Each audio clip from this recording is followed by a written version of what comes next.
你周末去新山，只是为了打满 RON 97汽油和吃一顿便宜的 Lok 吗？当你在乌兰关卡塞到怀疑人生的时候，你可能根本没意识到，新加坡未来10年的经济突围战已经和对岸的柔佛州密不可分。如果新柔长堤今天彻底切断，崩溃的不仅是我们的日常消费，而是整个新加坡的经济底盘。每天30万越低族往返的背后，掩藏着新加坡土地、人力和资源见底的残酷现实。新马合作早已跨越了买水和输送劳工的低维阶段，现在正在进行的是一场决定新加坡未来国运的深度捆绑。周末去新山塞车最长记录是几个小时？带着这个问题，我们来看看新山究竟是如何掐住新加坡经济命脉的。1965年的分家在地图上划出了一道边界，但地缘的引力从来不是一纸公文能切断的。看看每天凌晨4点长堤上的摩托车大军，这30万越低族撑起了新加坡的餐饮、零售，甚至是祖屋的建筑工地。没有他们，我们的基础服务业会在一夜之间停摆。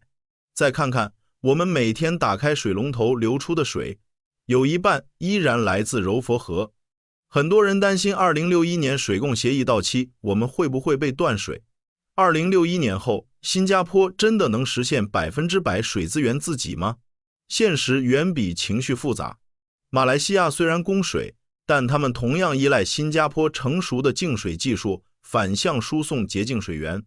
这种基于生存刚需的互相拉扯，早就演变成了一种谁也离不开谁的恐怖平衡。新加坡通过发展新生水和海水淡化技术掌握了主导权，而马来西亚则通过资源供给维持了筹码。这种看似受制于人的局面，实际上倒逼了两国在政治博弈中保持着绝对的底线默契。即将通车的新柔捷运 RTS 就是为了把这种平衡从被动的依赖彻底固化为主动融合的日常。但如果仅仅停留在水和劳工，新马关系还不足以应对未来的全球风暴。接下来要下的才是一盘大棋。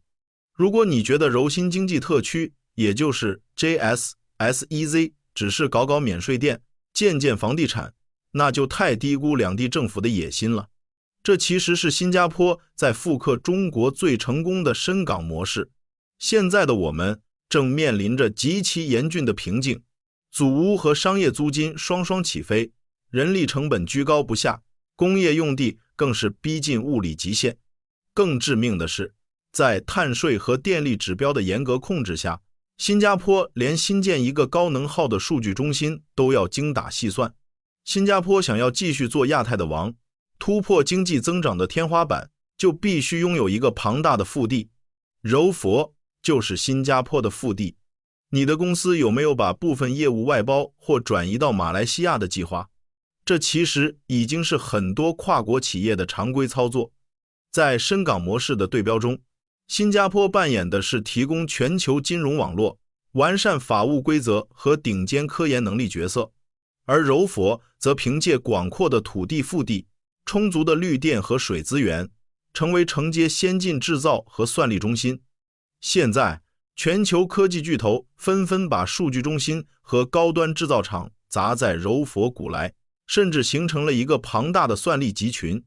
你以为他们仅仅是看中了马来西亚的土地吗？错，他们真正买单的是新加坡的总部大脑加上柔佛的执行躯干。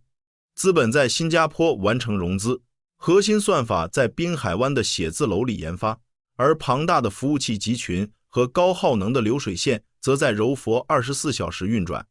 未来一旦落实二维码通关和免签便利，两地的要素流动将再无阻碍。这种前店后厂让新加坡完美释放了资本与技术的溢出效应，也让柔佛获得了梦寐以求的产业升级。这才是新马深度合作最硬核的底牌。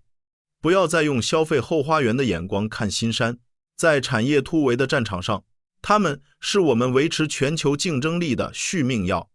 而这种双向奔赴之所以在近2年急速升温，背后的推手其实是全球大国博弈的残酷现实。跳出经济账，我们来看看更残酷的地缘政治。在中美全面博弈、全球供应链疯狂重组的今天，为什么外资拼了命地涌入东南亚？你认为东南亚能在中美脱钩中保持绝对中立吗？答案就藏在新马两国的战略默契里。资本最怕不确定性，而新马两国联手正在打造当今世界最稳固的供应链避风港。打开地图你会发现，马六甲海峡承载着全球1/4的贸易量，更是全球能源和半导体运输的命脉。这不是任何一个单一国家能独吞或掌控的蛋糕。新马两国在海事安全、联合巡航与情报共享上的深度协同，绝对不仅仅是为了打击海盗，实质上是在向华尔街、向北京、向布鲁塞尔传递一个极其清晰的信号：这条地缘咽喉，我们有能力维持它的开放与安全。在东盟的框架下，小国生存的最高智慧从来不是单打独斗，而是抱团取暖。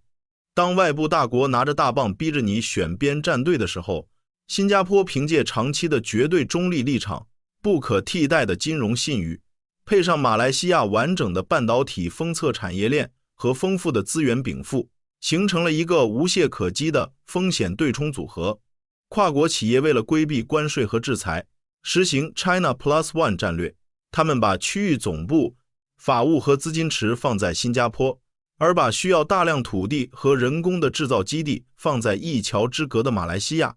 这精准收割了全球产业链转移的历史性红利。这不是天上掉馅饼的巧合，这是两个高智商邻居在乱世中打出的一套完美组合拳。在这个脱钩断链的时代，新马用实际行动证明了，合作做大蛋糕才是抵御地缘风险的最强护盾。而这一切宏大的国家战略，最终都将彻底重塑你我的日常生活。